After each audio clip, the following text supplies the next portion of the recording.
అప్పుడప్పుడే గెలిచినటువంటి ఒక కార్పొరేటరే వాళ్ళు చేసే వ్యవహారాలు మనం వల్లేమండి, మన అందరికీ తెలుసండి కదా.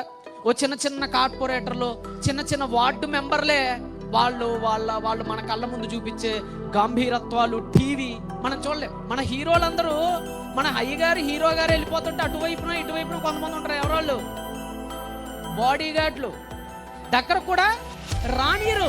మరి అలాంటిది యేసుక్రీస్తు దేవదూతల్ని ఏమి వెంట పెట్టుకొని రాలా ఈ లోకానికి. ఎలా వచ్చాడట? ఆ వాక్యము శరీరధారి అయిపోయింది.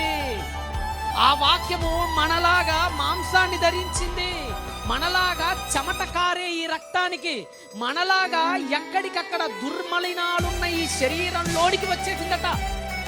యేసుక్రీస్తు దేవదూతల్ని ఏమి వెంట పెట్టుకొని రాలా ఈ లోకానికి. ఎలా వచ్చాడట? ఒక్కడే వచ్చాడు. కానీ యేసుక్రీస్తు ఏ హడావుడి లేకుండా వచ్చాడు.